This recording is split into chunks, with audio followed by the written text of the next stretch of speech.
Hello and welcome to this first video on stoichiometry, where we're going to look at mole ratios and how to do conversions between moles and mass in a chemical reaction. And so the first thing we need to know is a little bit about mole ratios. And so we have these ratios that we use to compare two different compounds in a reaction using a balanced equation. And really, these just come from those coefficients that we've used in order to balance our equation. And so, for example, in this particular reaction between hydrogen and oxygen to produce water, we have 1 mole of hydrogen gas, or excuse me, 2 moles of hydrogen gas to 1 mole, so it's assumed that this would be 1 mole of oxygen, okay, 1 mole of oxygen to 2 moles of water. And so we can use those to compare all 3 of these. And we do that, I oftentimes do that using this organizer, where we're able to go between masses and moles of one substance, and then from moles of one substance to moles of another substance using this new step. This is the only new step that we have, which is mole ratios. And so my A is going to be the amount that I'm given in the problem, and B is what I'm trying to solve for, and I'm going to use these numbers that are my coefficients in order to use this mole ratio step. Okay? And so let's go ahead and take a look at an example where we're going to work through 4 different problems in this particular video. And so what I want to look at is my moles of oxygen that I'm trying to solve for. And what am I starting with? Well, I'm starting with moles of propane gas. And so I have this balanced equation.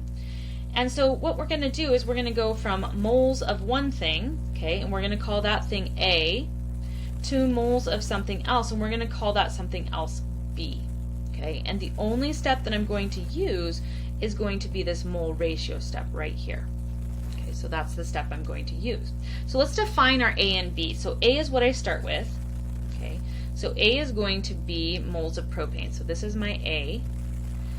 And then my B is, I want to know moles of O2. So this is my B. All right, so let's go ahead and set this up.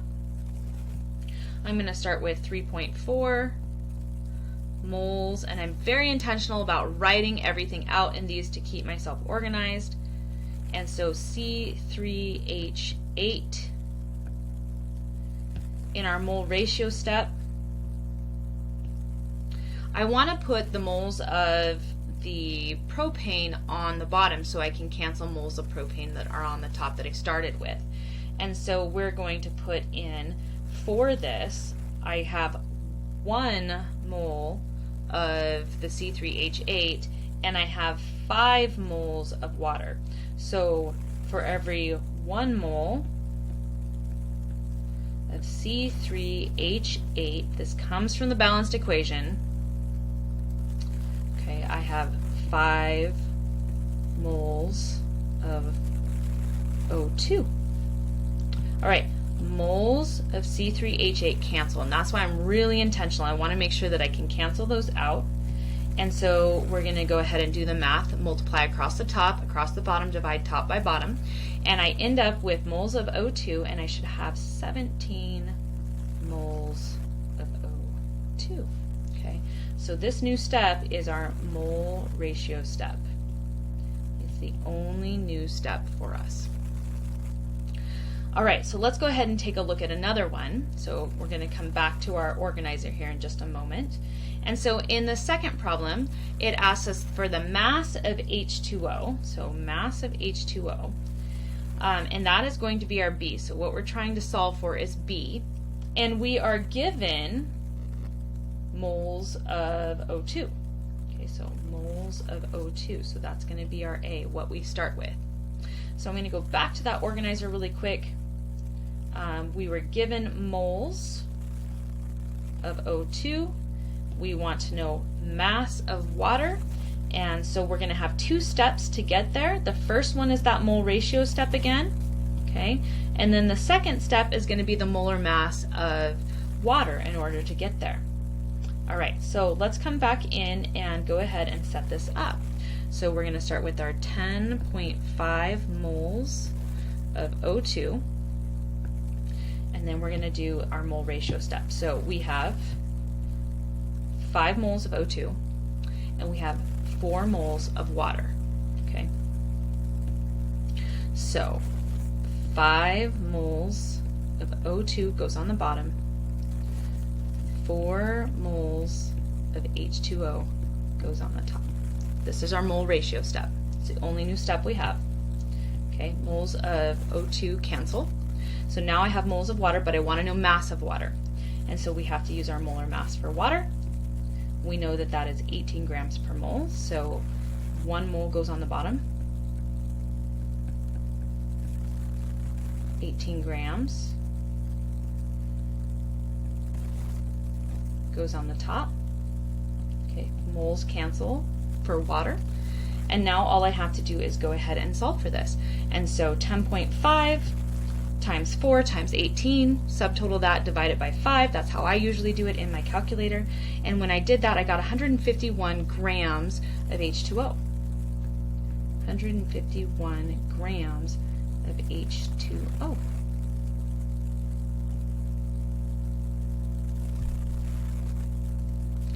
Okay, let's go ahead and take a look at a third example. So we'll go back to that stoichiometry organizer with this one as well.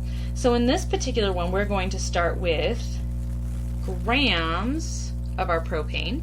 Okay, so this is going to be our A. And we want to know moles of CO2. So moles of CO2, that's going to be our B. So we're going to start with grams of A, or mass of A. Let's go back to that previous slide.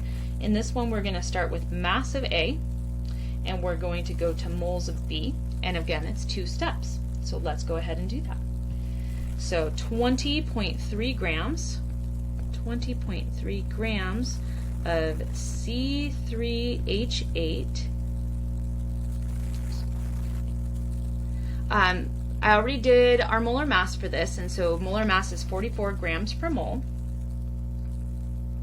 So 44 grams of C3H8 for every 1 mole of C3H8. We have to use that mole ratio step. So we know that this is assumed to be 1. Okay, and we're trying to go to CO2, which is 3. So here's our mole ratio step. For every 1 mole of C3H8, there are 3 moles of CO2. Okay, I want to know moles of CO2, so I go through and I double check. Okay, we have grams cancel, moles cancel for propane, and I'm left with moles of CO2, which is what I wanted to know. So we go ahead and calculate this. So 20.3 times 3 divided by 44, and I got 1.38 moles of CO2. All right, we're going to do one more problem. Okay, and we're going to go in this next one, we are going to go from the mass of A to the mass of B. So the mass of one thing to the mass of something else. All right, so what is the mass of CO2, or what mass of CO2 is produced when 16.3 grams of O2 reacts with an amount, oops, you're not seeing that on there, when 16.3 grams of O2 reacts with C3H8. Now, this part here is extraneous. We don't need to know this. All we need to know is that this is our A, and it's our mass of A. Okay, and then our CO2, mass of CO2, is our B. That's what we need to know. So that reacts with something else doesn't really matter in this particular case. Now, there will come a time where it may matter. All right, so let's go ahead and set this up. We have 16.3 grams of O2. There are 32 grams of O2 for every 1 mole of O2. We have 5 moles of O2 to 3 moles of CO2 for our mole ratio step. So 5 moles of O2 for every 3 moles of CO2. Okay. And then we want to go into the mass of CO2. So the mass of CO2 is calculated ahead. Let me see where I got that. 44 grams per mole for that one as well. Okay, so same mass, but for a different substance. So just make sure you guys are calculating those properly. So for every 1 mole of CO2, I have 44 grams of CO2. All right, double check. I always like to double check my work. Grams of O2 cancel, moles of O2 cancel, moles of CO2 cancel, and I'm left with grams of CO2, mass of the CO2. Okay, so now I go ahead and I calculate all this up, and I did that ahead of time and got Let me double check. Oh, I have the wrong thing, so I'm going to go ahead and calculate that really quickly. I put in the wrong substance for this one.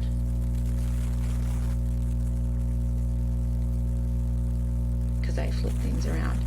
Okay, so 16.3 times 3 times 44. I always sub-enter that and then divided by, in parentheses, 32 times 5.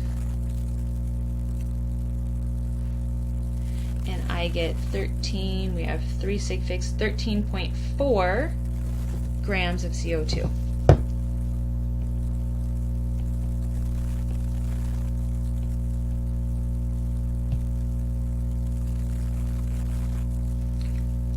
And that is how we calculate these. We will practice more in class.